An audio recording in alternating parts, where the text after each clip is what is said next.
Hey everybody and welcome back. Well, this is Monday morning because I was so annoyed with these forks yesterday afternoon. As I say, it dragged on making the video, which is why it was a bit late coming out.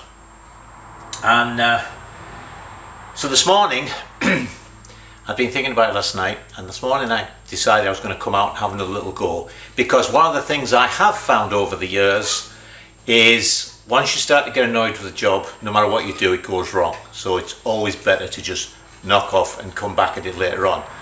So this morning, as I was having my shredded wheat cup of tea, I was reading all the comments, and thank you for all the suggestions. I really like to have constructive comments, even constructive criticism. That's fine. So as I was reading through them, I thought, yeah, tried that. So what I did was, this morning I came out and I made myself another one of these. I'll bring you close in a minute and show you exactly what I did, but there it is.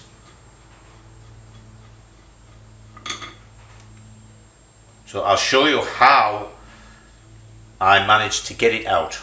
Alright, so let me bring you in and show you the tool and a couple of other things. Now you remember that as I looked down into the fork, I could see something, but I wasn't exactly sure what it was. Actually, what was really annoying was, you've seen me wearing glasses. I'm short-sighted, or nearsighted as they say here. And when I'm in the workshop, I generally don't wear the glasses because for a couple of feet I'm better off without them. Well, looking down this tube, it was just on the limit. I couldn't quite see clearly without my glasses. I put my glasses on, I couldn't quite see clearly with them, but I knew there was something down there. So I thought, okay, what I'll do is I'll make up another one of these. I knew the BSA one was too small, it was 1 inch. So I made this 1 1/8, put it in, and then slowly I ground a little bit off each side. I also rounded them, and eventually I had the Allen key stuck in this end. I put it in, and when I turned it, the Allen key turned, so I knew I was in. So I put it in, got it good and tight, put the this, which everybody's mentioned, alright, I'll buy a new one. And it came out. So let me show you what is inside now. So as I say, it's a 10mm Allen. So let me turn this around. So there's our damper tube. There's where that screws in. As I say, as I mentioned yesterday, it screws into that. Look at that now, it won't even screw in. So it really is this you've got to hold. It's no good holding the leg, it's no good holding the tube. Even though, can't remember who it was, somebody mentioned about holding the leg and stuff. But this is the end. Can you see that? Oh, let me check what you can see and what you can't see. Okay, yeah. You see, it's like the inside of a 12-point socket. So now I can see exactly what size this is. This, I guess, just fits in. So I actually went slightly smaller look than I needed to. So I can make this fit even better and take the next one apart. So I just thought I'd come out and try it and film that so you could all see what was what. I know you'll be thinking about this all week now, but at least I know what's happened and it's only Monday morning. So let me set to, tell you what, I'll show you the other one coming apart so that you know it definitely works. Now I know you're all sitting there saying, wait a minute, if he knows what size that is, why is he messing around with that flat thing? And you're right. So fortunately I had a nut that's the right size to fit in there. So now we've got the proper doodad. So let's take this other one apart. Right, so I've got the thing in. So this is now locked up.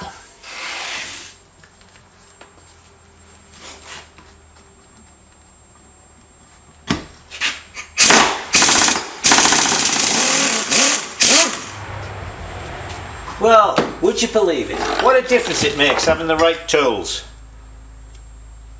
Now here's the thing. I thought to myself, I'll clean up the threads. This is a 12mm bolt. See the gunge?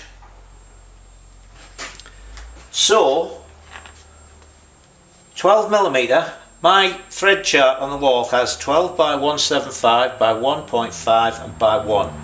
This is 12 by 1.25. So, anyway, right, so now that's off, we can take that out. Now the fork tube, the stanchion, will come out. These dust seals are really close fit on this.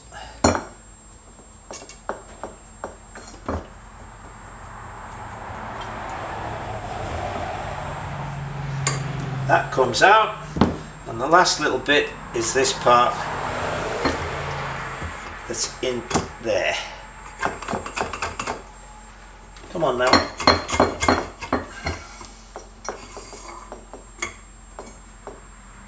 Now why won't that come out? There should be. See? Just like that.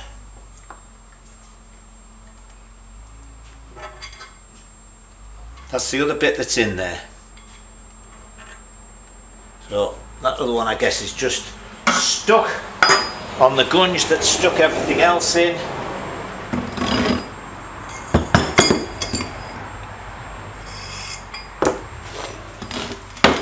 There's the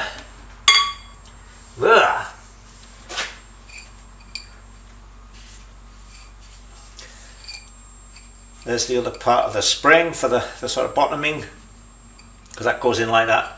So if it goes all the way down, it's got that as well as the damping. Alright, let me get this end out. You've seen everything that's in these forks now. The only reason I took them apart was so I can get the seals out, put new oil seals in, and it's going to make them easier to paint. So anyway, that's the forks apart. I can get back on with the engine now. Just brought you back to show you something. Let's just start to clean this up. Can you see that in there? There's either a thread sealant or some form of thread lock material, certainly in that one. So that's probably why they wouldn't just come out as easily as all the other ones I've taken apart. Alright, let's go and do some engine stuff. Now I'm back again because I'm getting ahead of myself. Obviously you want to see the oil seals come out. So I think that just, by the looks, I've just been looking at it, I think that just comes out like that. That sort of dust seal.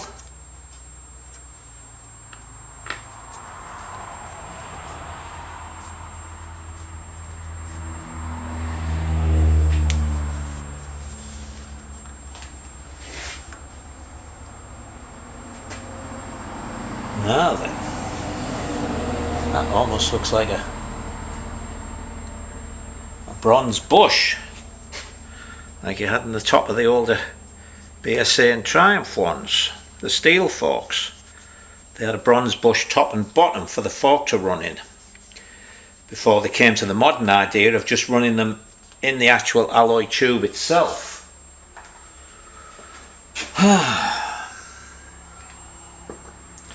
So we don't want to damage these.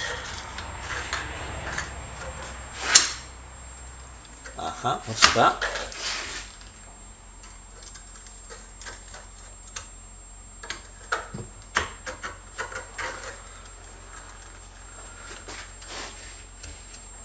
There's the oil seal in there. There's something.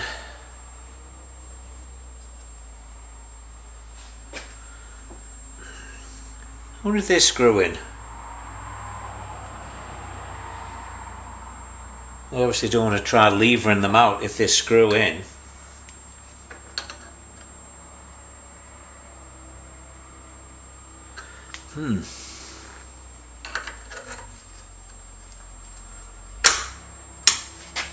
As I say, that screwdriver just goes into something there like there's a clip but the clip is underneath this bronze piece, so I don't see any way to grip this to turn it if it does come out like that.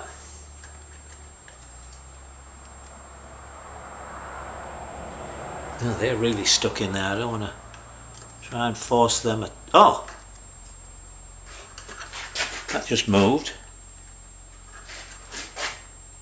Oh yeah, no. No, it comes out. You get a little something to put on the edge there to give me some leverage. Right, I've got a little bit of alloy to go there. I'm going to try this side.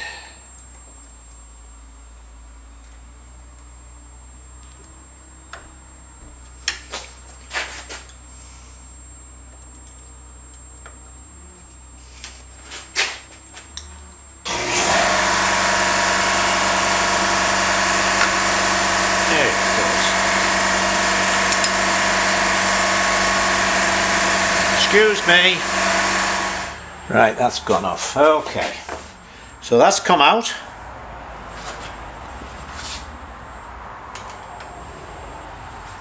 And there is a circlip in here.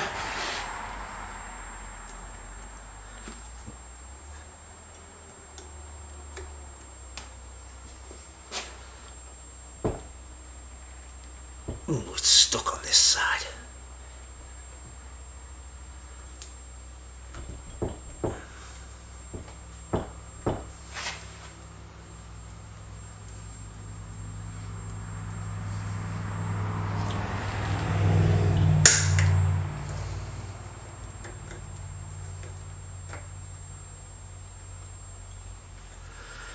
It's stuck in the groove on that side.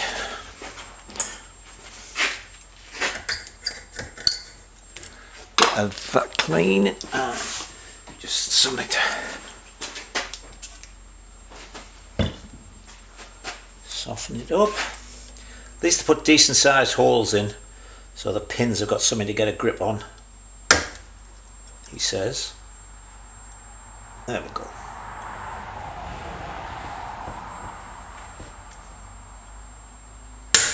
Oh, come on.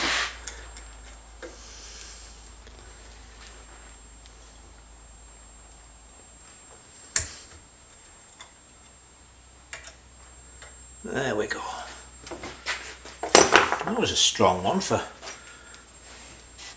what it was needing to hold in. Okay, put that with those bits. Now then, how easily are these going to come out?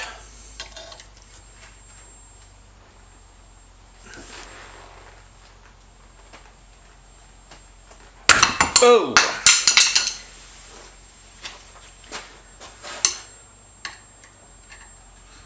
Looks as if I'm going to have to collapse one side of it.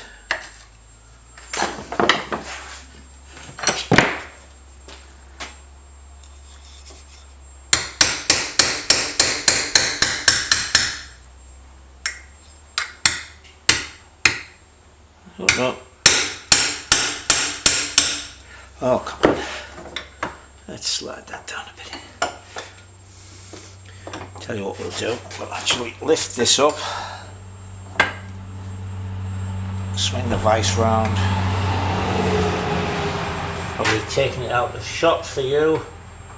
I'll bring it round in a second.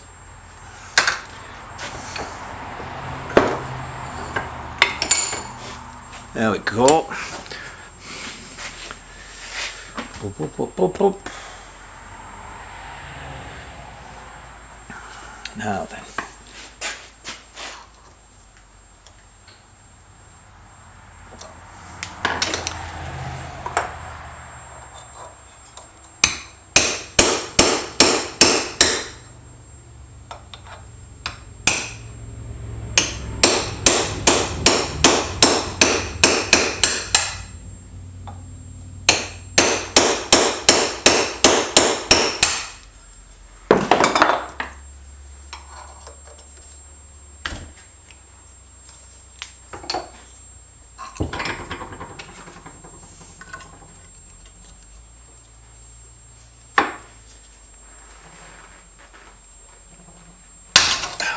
Man, these are in tight.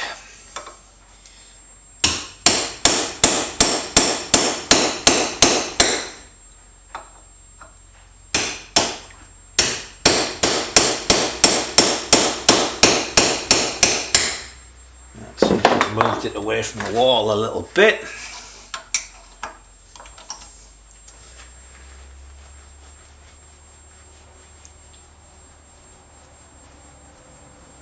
It's coming.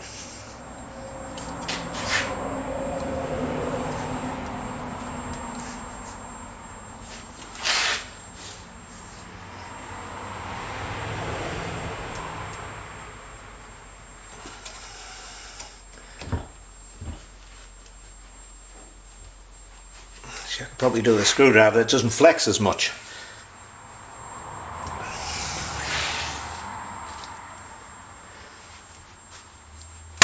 Oh.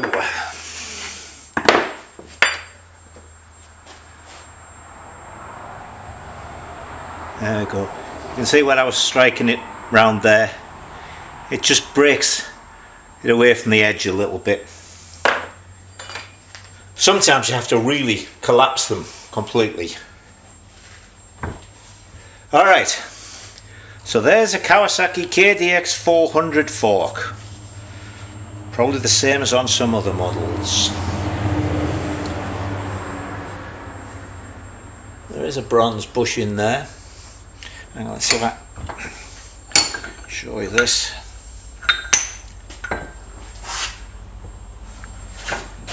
See, just inside there. Oh, knocking you about. Right, that's in picture. There's a bronze bush just inside there. It looks like a bronze bush. I don't see how they would machine it like that. Anyway, there we go. They're apart. I can get the paint off these and get them painted up. So now, honestly, we're going to go and look at the engine. Now what I'm going to do is the cylinder head, so you can see the procedure that I use. But there's something I want to show you first. You've got to be careful which cleaner you use. Now I mentioned using, what was that stuff they sell here? Simple Green. Well, I didn't have any, so I've used a different degreaser, and I don't know if you can see this here, but there's the nice light grey colour you get with bead blasting. I put this in to degrease it, and can you see it's gone? It's darkened it. So I'm going to have to redo this to get it all the same.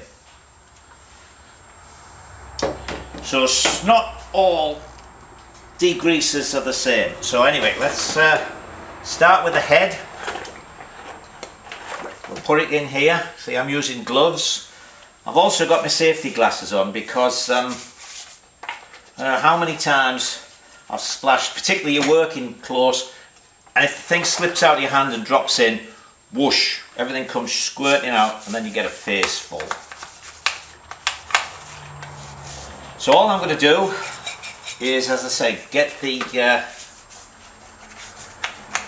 oily residues off this, because that is where the glass bead sticks.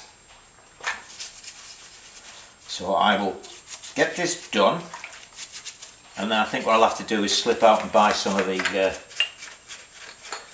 Simple Green stuff. Actually, washing up liquid would probably do for the last wash after you've bead blasted. But anyway, you get in well, you soak it well, don't just sort of do this with the brush. You can see I've got it right in there. I'll steep it and get all the nasty off it. See, it's coming up. I mean, this, for some of you, might be enough. It really cleans the alloy. But as I say, it can leave it slightly different finish than if you've bead blasted it. So I'm, seeing as I've bead blasted other stuff, I want it all to look the same. So I'm going to have to redo that one piece. We'll see how this head comes out. But anyway, I won't bore you with me sitting here washing this. So what I'll do is I'll finish degreasing it all, and then I'll bring you back for the, you can see the stuff coming off, look. See, that's just nasty grease and what have you. Which this will, see, it's just disappearing there, will slowly take off. So you've got to work at it a little bit, which is what I will do, and I'll bring you back shortly. And there's what the bucket of clean water and detergent looks like after just doing the head. So you can see how much crap you get off even before you start the bead blasting. Now here we are at the next stage, which is where we're going to bead blast it with very fine, you see that? Little glass beads. Now this is what we want to get off. We want to make it look nice. I'm also going to do in here, but I don't want it to go down into the valve guides, so they're all stuffed up. On the top there I've covered the valves. I've also covered the bearing surfaces where the camshaft goes in. And as I bead blast, I'm not actually going to bead blast any of this. I'll do the edges, but I'm not going to be in here because I don't need to be. But just to be on the safe side, you cover that. The big thing is we're going to do the outside because this is for cosmetics. So let me set to and do that. And here we have it when it comes out of the bead blaster. You can see, for instance, here all I did was the gasket faces. I didn't bother blasting in here or down there. It doesn't need it. It's been cleaned, it's been washed off. So everything's done. If you're wondering why I didn't cover the valve seats, it's because we're going to grind the valves in, so we're going to get those done. Again, here, got all the faces cleaned up. Now what you'll find when you do this, if you do it yourself, is it's a 2 or 3 attempt process, because you get it done, it look brilliant, and then when you take it out you think, oh, I missed in there, and you'll go in and you'll do that, and then you'll turn it round and you'll say, oh, I missed in there. So you just keep at it until it's all nicely done. Then next thing is a bucket of warm soapy water to get all this cleaned out, blow all the ends, the holes out. Here, of course, in the head there aren't many passageways, but we'll get it all cleaned out anyway. So let's give it a wash. And here's the last stage for the head. So, as I say, I'm not using the other stuff, but funnily enough, I went up to the house to get another bucket of hot water and steal some washing up liquid. And Linda had been looking for something in the basement, and she found my thing of simple green, which funnily enough is purple, but then I get the sort of heavy duty stuff. So basically, and I just did another piece to check it, and it didn't affect the colour of the alloy. As you can see, it's staying the nice light colour. I also haven't taken those off yet. I'll take them off and take the plugs out. Then give this a really good blow. Make sure we blow through all the holes, into the threaded holes, everything like that. And that's done. Then we'll do the cases. Now before I do the outer covers, there's a couple of bits to take off. On this side, which is the, well, I guess what we would normally call the timing side. But as has been pointed out, there's actually a centrifugal filter, I think it is, that goes in there. And the points are up on the head. But we do have, I'm going to move that round. Yeah, we do have the rev counter drive, which we don't need because we're not going to have a rev counter. So there's only, let me take my glasses off so I can see. There's only a couple of nuts by the looks of it. So let's just hold that gear wheel.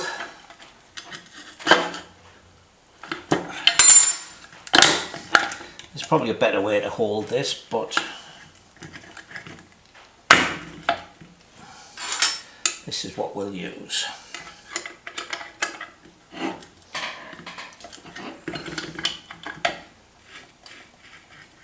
There we go. Oh, getting dirty again.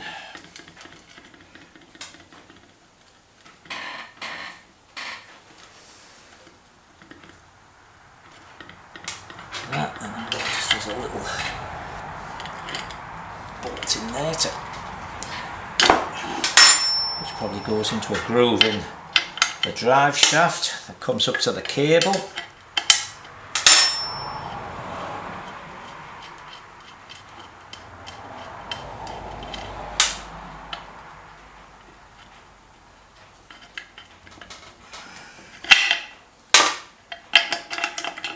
And that comes out.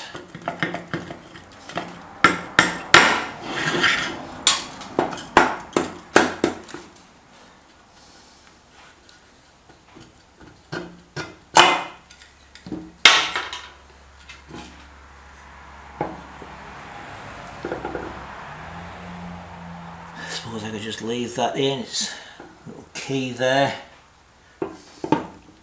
I wonder if that drives that oil filter, if that's a centrifugal filter, if that drives it.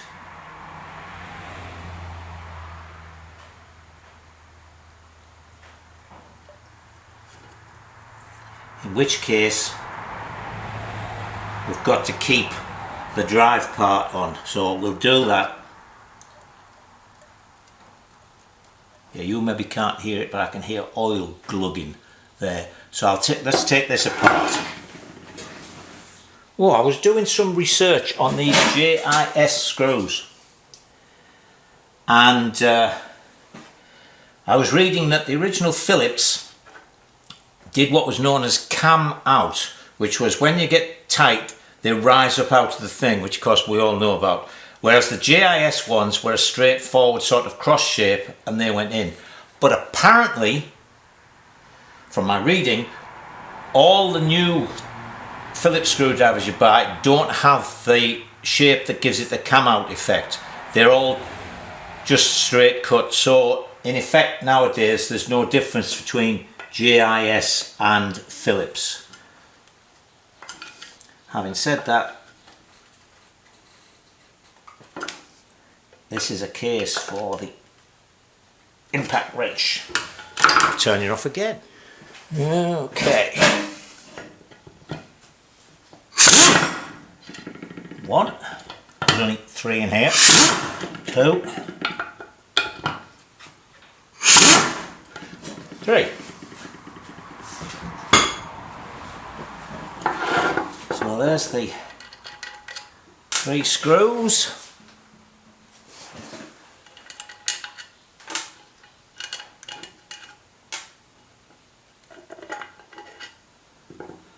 Oh, in fact, look at that. It's an oil pump.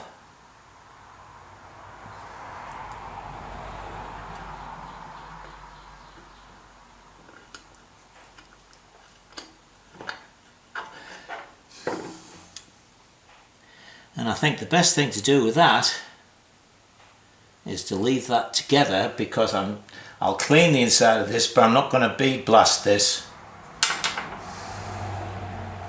Although of course we've got a hole there. Although I can cover that hole up. Interesting, I've got to look at a lubrication chart for the bike. There's a little mark on that lobe. Oh, look at that. There's a little mark on that lobe and there's a little mark there. I bet you this is one of those things that the book doesn't tell you about.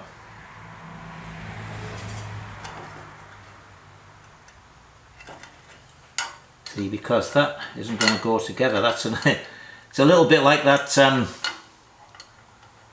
Those timing marks on the BSA engine that we just did, the Triumph one, where you could set it two ways. I'm going to go look that up in the book. Now then, this is the actual oil pump. And the oil filter goes in the top there. But, obviously they changed the design because... See the oil pump there? Can you? Yep. That oil pump has got a pressure relief valve on it.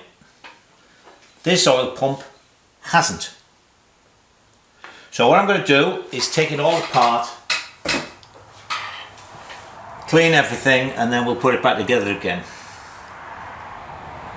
It also doesn't tell me anything about, it says put this mark on the inner rotor to the pin. But there are two pins, well, two locating pins in this.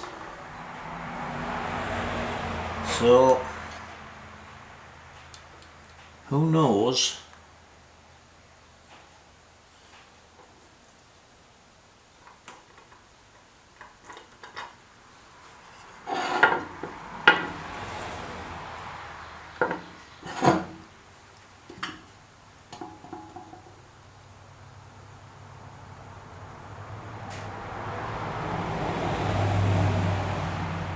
Now that's locked onto there with a pin in a slot. See the slot on that lobe? And there's a pin in the shaft.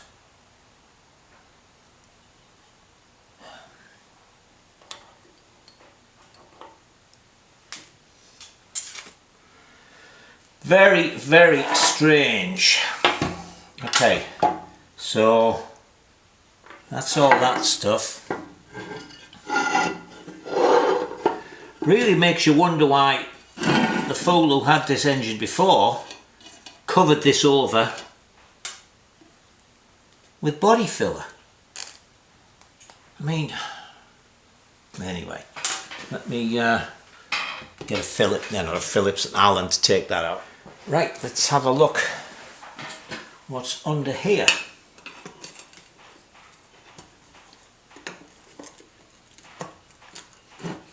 Come on.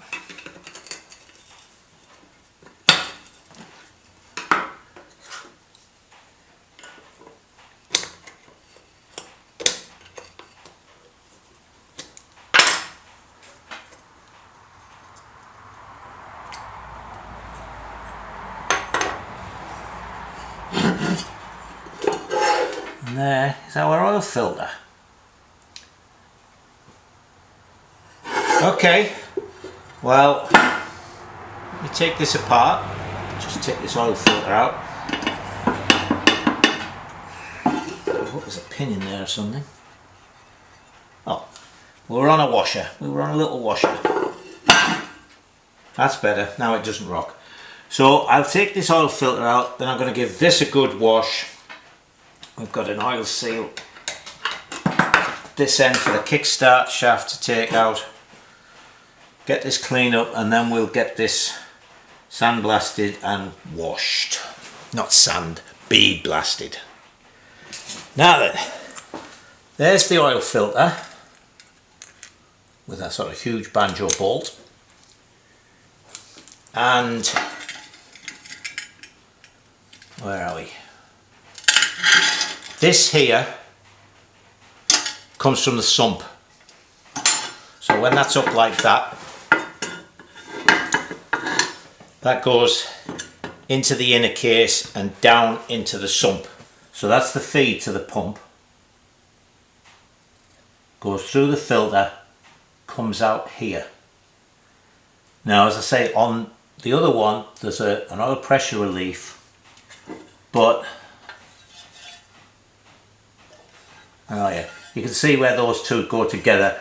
And there are the drill ways which have been blanked off. So I'm actually going to put some tape over these. I'm going to completely close that up, there, and on that side. And then that way we'll be safer. So let me do that, and then I've given it the wash off, so I just need to bead blast it. So there's that taped up. I'm not going to blast inside here, but obviously the bead goes everywhere, carried on the air inside the thing. Must be getting near lunchtime, I can't think. What I've done here is I've stuffed that full of paper, 2 lots, because I want to bead blast this gasket face. So let me go and blast it. And there's that outer cover bead blasted. All done nicely. I've got the black paint that's in here is really hard. I got a lot of it out, but I couldn't just keep going, so I'll get a pick and get that out. I might do in there in the mystery colour, same as I did with the the monster, but we don't know. Okay, let's have a look, see what else we can do. Here's the other outer cover, which has the clutch operating mechanism on, which we'll have to take off. And as you can see, this one is particularly grungy, so I'm going to bring my little parts washer thing in and give that a clean off rather than put that into the bucket of degreaser type stuff. So let me get the parts washer and get all this off, and then we'll come back to this one. And there it is, all cleaned up, more or less. Maybe a little bit to do there. But I want to take this off. Now, down in there there's a ball bearing, or a ball, so that we're not, when we're pressing on the end of the rod, it's got something to turn in there. So there's a little spring on, and what happens is, the clutch cable comes through there. When it pulls on that, this is on a spiral, it pushes out, pushes the push rod. So let's take it off. Spring comes off there. Actually, I might just leave that spring on. So this, see it rising up. And there's the spiral it rises on.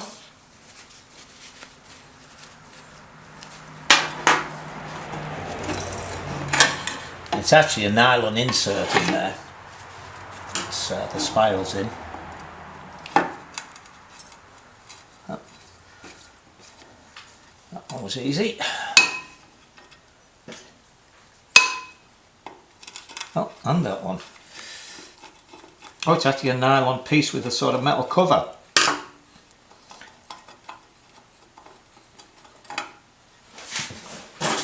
Oh, sorry.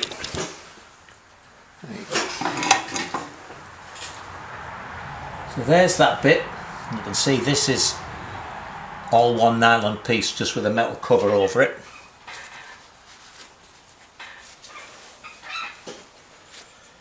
So clean that up, put that to one side. Now we can get at some of the dirt that's down there. Now the other thing I'm going to take off, it has a little inspection cover on this side to adjust it with, chrome cover. So we'll take that off.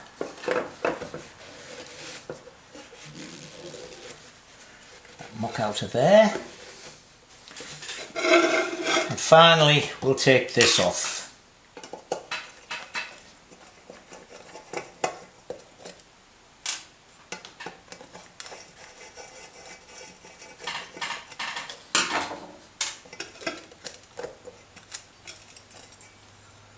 There we go.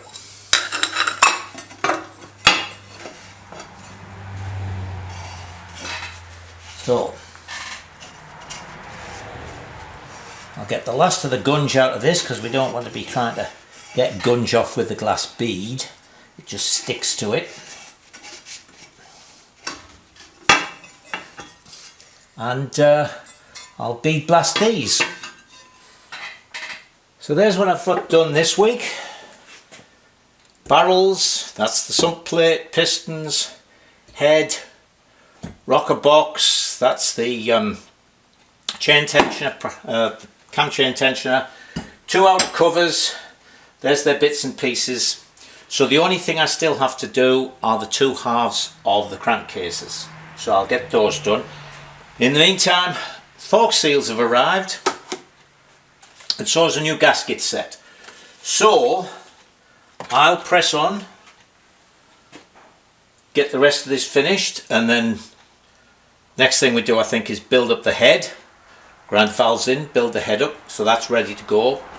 We'll check piston rings in the bore to make sure they're all right, and if not, I'll have to order piston rings, which will slow us down slightly. But in the meantime, because these have arrived, and in and out in between stuff, I've been busy painting. So next week, what we're going to do, because I'll still be working on with these, and as I say, I might have to order piston rings or something. Next week, we will put together the complete rolling chassis.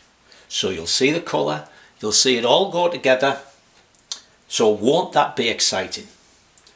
Alright, until then, contain your excitement to see the colour, take care of yourselves and enjoy yourselves.